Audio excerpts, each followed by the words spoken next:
Muito bem, sejam bem-vindos ao canal Refúgio Teológico. Nós estamos aqui ministrando o curso de Teologia do Antigo Testamento.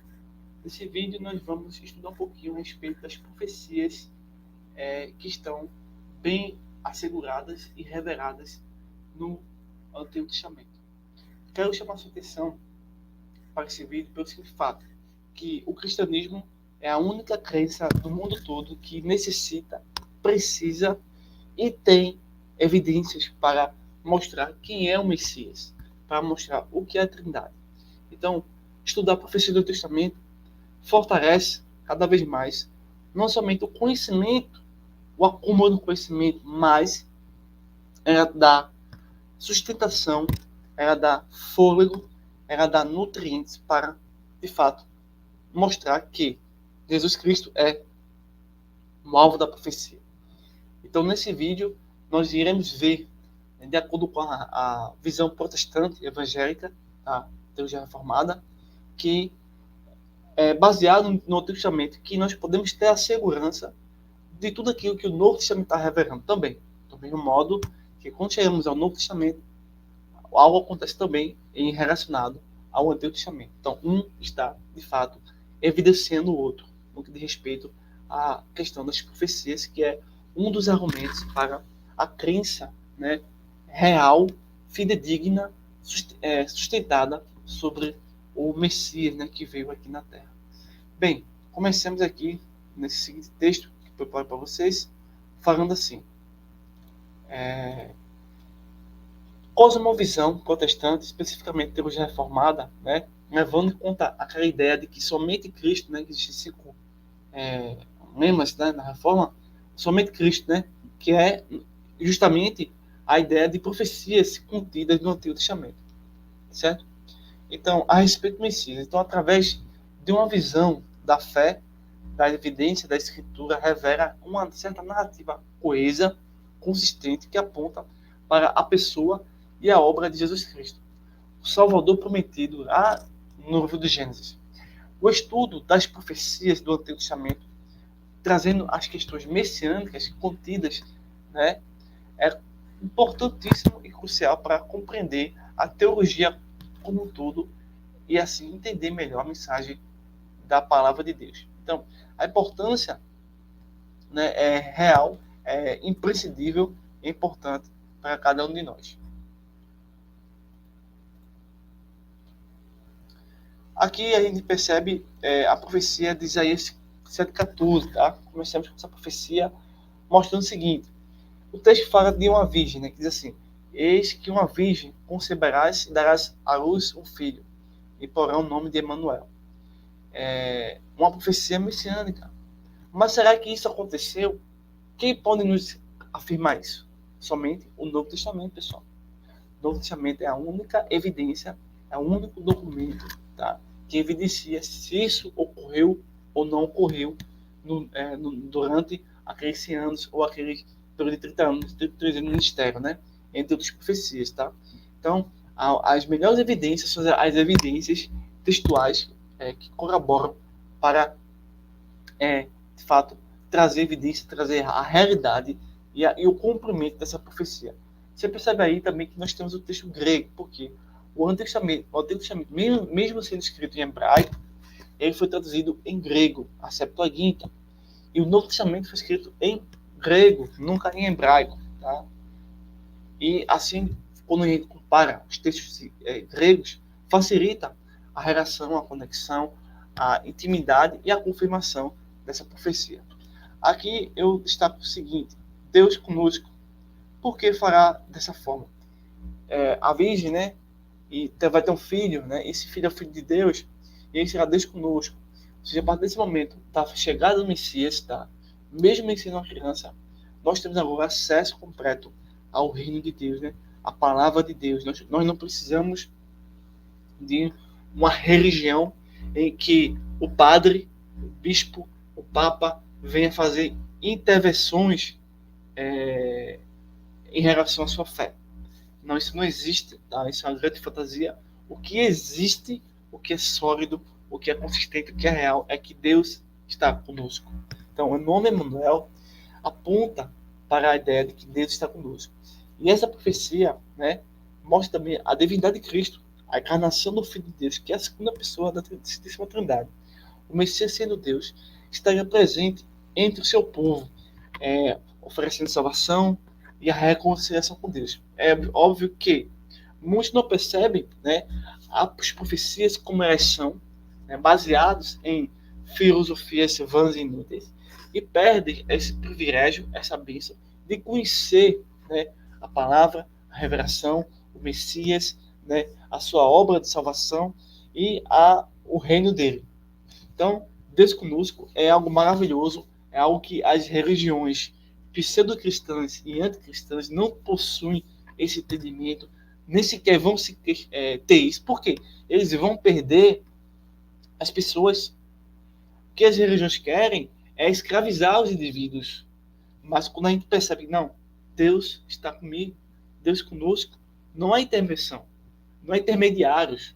O único agente que vai intermediar é Cristo Jesus, mais ninguém. Temos um outro foco dentro dessa profecia que fala sobre o nascimento miraculoso.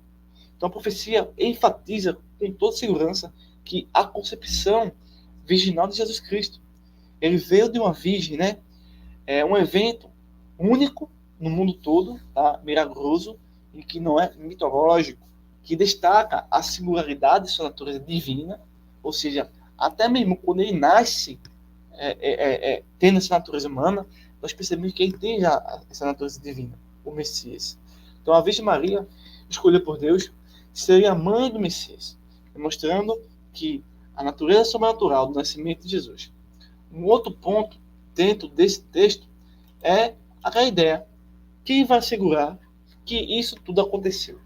Isso realmente foi uma fantasia? Quem vai mostrar que isso se cumpriu na história? Os profetas, os apóstolos. Nós temos Mateus 1:23, confirmando a concretização perfeita nessa época. Então, o Evangelho de Mateus, citando Isaías também, né, a gente já viu, confirma isso que a virgem conceberá e darás a um filho, e chamará o seu nome de Emanuel. Isso, de fato, aconteceu na história. Isaías agora, capítulo 53, depois do capítulo 7, vem a falar sobre a profecia do servo sofredor. E é também muito conhecida nas igrejas, né, esses textos.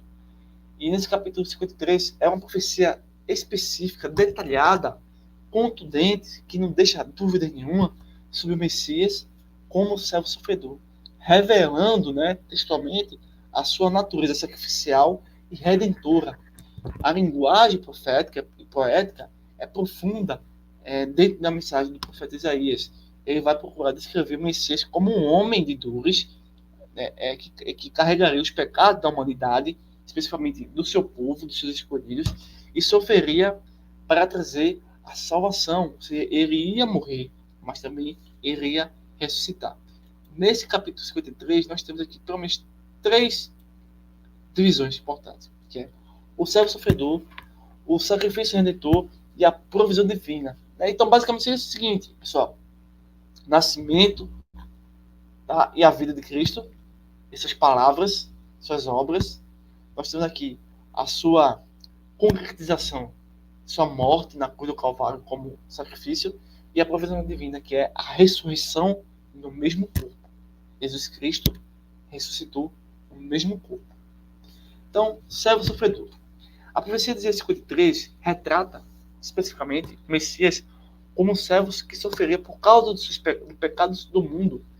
Ele seria rejeitado, humilhado e seria considerado como um criminoso, mas carregaria sobre si os pecados da humanidade, do mundo, dos seus escolhidos.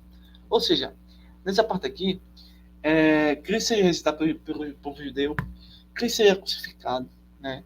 Cristo seria aquele que iria ser o cordeiro, que iria se sacrificar por nós, e mais ninguém.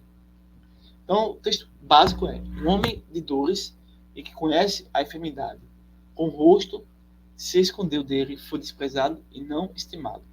O próximo texto, né, desse capítulo, né, que nós queremos dizer, é o sacrifício do redentor.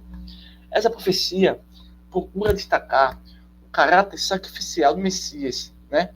Ele, primeiro, basicamente, vai destacar a missão, é que o caráter específico do sacrifício. O Jesus seria entregue à morte como um cordeiro que é levado para o matadouro. Então, seu sangue puro, carmesim, puro, ele é derramado, né, do Messias. Seria o preço do perdão dos pecados do mundo. Né? Não é somente o sangue derramado, mas também muito mais do que isso. É a vida. Ele vai dar a vida eterna. Tá? Ou seja, onde o mal, o pecado não terá domínio sobre nós. O texto é: como ovelha, a natureza, né, de ovelha, levado para o matadouro, e como cordeiro mudo perante seu Criador.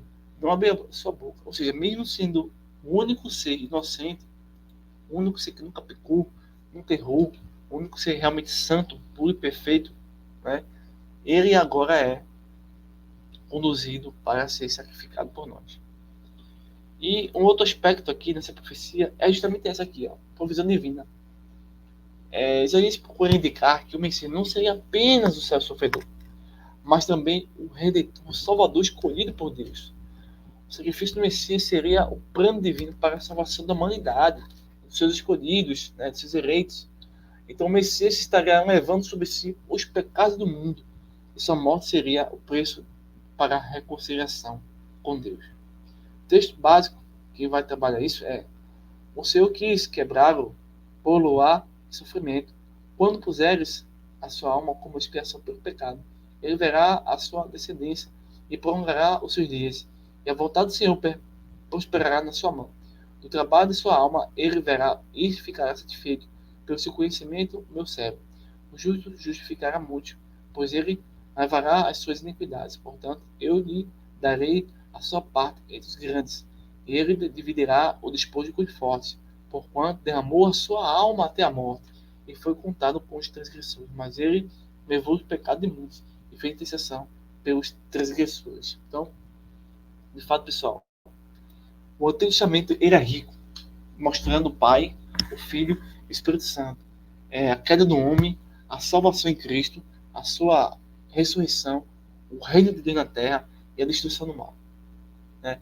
E aqui no capítulo 53, não somente temos aqueles detalhes importantíssimos, mas também, continuamente, o Antigo Testamento fala que a segunda pessoa da Trindade é Deus. Ele possui a natureza divina e humana, né, que vai nascer. E a gente encontra aqui a seguinte questão. A profecia de Isaías 53 vai destacar a natureza divina do Messias, mostrando que suas ações e poderes transcendem a capacidade humana. O texto enfatiza que o Messias teria a capacidade de curar doenças, ressuscitar os mortos e realizar milagres que somente Deus pode fazer. Ou seja, nenhum anjo, nenhum arcanjo, nenhum querubim, nenhum serafim, nenhuma entidade sobrenatural, mais poderosa que seja na criação humana, poderia fazer uma coisinha pequenininha que Jesus fez. Então, somente Cristo fez isso e mais ninguém. Tá? Somente Ele tem todo o poder no céu, na terra. Tá? Somente Ele é potente, onisciente e presente. Então, aqui nós temos aqui o texto em grego, né? Falando sobre cura, né? E pode ser literado dessa forma aqui, tá? Então, a tradução desse texto aqui, pessoal, pois Ele tomou sobre si as nossas enfermidades e carregou as nossas doenças, que é um texto de Isaías, tá? Falamos de Isaías 53. Essa passagem indica que o Messias teria o poder de curar as doenças físicas e também as doenças espirituais da humanidade. Mas ele só seria capaz se o povo confessasse que ele era o Messias. Então nós temos a ressurreição. Nessa questão, texto por causa de todas as suas iniquidades, fomos afligidos. Ele foi levado como ovelha para o matadouro, como cordeiro mudo perante seu Criador. Não abriu a sua boca, por causa do castigo que ele foi levado. Mas ele não abriu sua boca, foi como cordeiro que é levado para o matadouro. Ele foi oprimido e humilhado, mas não abriu sua boca, porque ele não fez nada. Ninguém intercedeu por ele. Mas ele tirou a vida dos seus servos. Ele levou a vida dos seus servos. Tá? Aqui dando a ideia de ressurreição, tá? No texto aqui, em grego, tá? Na sua transliteração, tá? E aqui também milagres, né? Não somente cura, mas ressurreição, também milagres. A profecia de 53 aponta para a capacidade do Messias para realizar milagres, sinais e prodígios que transcendem a capacidade humana.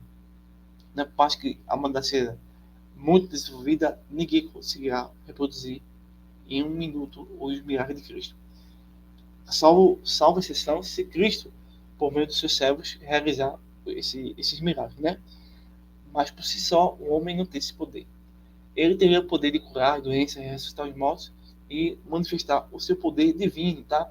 Temos essa imagem aqui representando aquela, a passagem da transfiguração, né? Mas enfim. No próximo slide temos outros livros, tá? Não somente Isaías, mas outros livros que falam sobre as profecias, sobre quem é o Messias, o que ele ia fazer, como os profetas, como os escritores do Antigo Testamento já concebiam, já descreviam o Messias na sua vinda, no seu nascimento, na sua morte, na sua ressurreição. Então a gente vê aqui que o Antigo Testamento já sempre se preocupou com essas questões. Vejamos o seguinte. Então, além de Isaías, muitos outros livros do Testamento contêm profecias sobre o Messias. Então, cada livro, com suas nuances teológicas, contextos teológicos históricos, contribui para a compreensão do Messias prometido. Aprofundar o estudo desses livros ajuda a construir um panorama mais completo da teologia messiânica. Gênesis. No Gênesis, a profecia é a semente da mulher. A teologia messiânica é promessa da redenção e vitória sobre Satanás e seus demônios. No livro do Êxodo, temos o Cordeiro Pascual. A teologia do Testamento messiânico é o Messias como sacrifício e libertação do pecado. Já o dos Salmos, tá? É o rei davídico. Então, o Messias como rei descende de Davi e o justo governante. Já Daniel fala sobre o Filho do Homem. Então, o Messias como figura celestial com poder e autoridade. O profeta Zacarias também fala que ele é o rei que entrará em Jerusalém. Então, o Messias como um rei pacífico que traz a paz e a justiça. Tá? Então, aqui são pequenos livros que tratam especificamente sobre profecias do Testamento e suas referências. O Messias como rei e sacerdote. Além de ser o servo sofredor, além de ser sempre Deus, sempre ser homem, nós temos o Messias como rei e sacerdote. As profecias ou a teologia do Testamento frequentemente apresentam o Messias como rei e o sumo sacerdote. A combinação desses dois papéis é fundamental para compreender a missão e a obra do Messias. Como rei, ele vai trazer a paz, a justiça e a ordem do mundo. Mas como sacerdote, ele vai mediar, trazendo a reconciliação entre Deus e a humanidade, oferecendo sacrifício perfeito para o perdão dos pecados. O rei davídico. A expressão é: as profecias messiânicas contidas nos Salmos e outros livros do Antigo Testamento destacam a linhagem davídica do Messias. Então, há uma linhagem davídica. Outras evidências, né? Ele seria um rei descendente de Davi, que governaria com justiça e misericórdia. O reinado do Messias seria caracterizado por paz, prosperidade e justiça. Basicamente, também, no contexto maior, falamos aqui sobre o milênio, né? O governo de 1000 anos, né? Físico aqui na Terra. Sacerdote de Melquisedeque. As profecias do Salmo 110 afirmam que o Messias, Jesus Cristo, seria o sacerdote para sempre, segundo a ordem de Melquisedeque. Melquisedeque, um rei sacerdote que viveu antes de Davi, representa a figura de um sacerdote sem linhagem, cujo sacerdócio era eterno. E o tipo de Cristo. O Messias, como sacerdote, segundo a ordem de Melquisedeque, representa o sacerdócio eterno e perfeito, capaz de oferecer o sacrifício final para o perdão dos pecados. O Messias como prometido e cumprimento. Então nós temos aqui essa questão. A história da redenção registrada no Antigo Testamento se baseia na promessa do Messias. As profecias messiânicas servem como fio condutor principal, conectando o passado com o futuro e apontando para o cumprimento das promessas divinas em Jesus Cristo. Através do estudo das profecias, compreendemos que Jesus não é apenas uma figura histórica, mas o cumprimento da promessa de Deus para a salvação da humanidade. Profeta. Jesus, como Messias, cumpre o papel de profeta, anunciando a vinda do reino de Deus e a salvação para a humanidade. Jesus como sacerdote. Então, Jesus, através do seu sacrifício na cruz, cumpriu o papel de sacerdote, oferecendo o sacrifício final para o perdão dos pecados. Rei. Jesus, como rei, reina sobre todas as coisas, governando com justiça e misericórdia. Ressurreto. O único que venceu o pecado, os demônios e a própria morte. A ressurreição de Jesus é a maior prova da sua existência, da sua divindade, da inspiração das Escrituras, de que a Bíblia é a palavra de Deus, e da vitória sobre a morte e sobre os demônios. O Messias também, pessoal. Depois de tudo isso, nós encontramos agora o que? Esperança, conforto, fé, descanso, pessoal. Depois de um dia de trabalho, nós precisamos de descanso. Depois de um dia de estudo, nós precisamos de um descanso. Depois de um dia de guerras, né, de tribulação, nós precisamos de descanso, de esperança. E essa esperança é exclusivamente Jesus Cristo. As profecias messiânicas não apenas revelam a história da redenção, mas também oferecem esperança para a humanidade. O Messias prometido representa a promessa de um futuro melhor, onde a justiça, a paz e a reconciliação com Deus serão realidade. Jesus Cristo, com seu cumprimento das profecias, oferece esperança para a salvação, a vida eterna e a restauração da relação rompida com Deus. Passado. As profecias do Testamento falam de um futuro Messias que traria salvação e esperança para o povo de Deus, primeiramente o povo judeu, né? Essas profecias, com base nas promessas de Deus, apontam para o cumprimento divino que está por vir. Presente. A história de Jesus Cristo, como Messias prometido, representa o cumprimento das profecias do Testamento. Sua vida, morte e ressurreição trazem a realização das promessas da salvação e reconciliação com Deus. Futuro, o Messias, como Rei e Salvador, governará o mundo e a justiça com justiça e misericórdia. O futuro prometido pelos profetas do Antigo Testamento representa um novo céu, uma nova terra, onde a paz e a justiça reinarão eternamente. Finalizando, pessoal, o estudo dessa aula, mostrando a importância, as evidências do Antigo e a sua relação com o Novo, e escolhendo um dos profetas para falar, depois nós vamos retornar também a ele novamente, que é Isaías, podemos agora concluir que essa importância de estudar o Antigo Testamento é imprescindível. Vejamos essas questões aqui. Então, o estudo das profecias do Antigo Testamento é fundamental para a teologia cristã. Através dessas profecias, podemos compreender e ter a certeza de que a história da redenção, a natureza de Deus e a importância de Jesus Cristo para a salvação da humanidade é real, é verdadeira. Então, essas profecias não apenas revelam a história, mas também inspiram esperança e fé no futuro, proporcionando uma base sólida para a nossa fé em Deus. Compreender a história. As profecias messiânicas nos ajudam a compreender a história da redenção, revelando o plano de Deus para a salvação da humanidade. Reconhecer a divindade de Jesus Cristo. Então, as profecias sobre o Messias nos ajudam a reconhecer a divindade de Cristo como um cumprimento da promessa divina.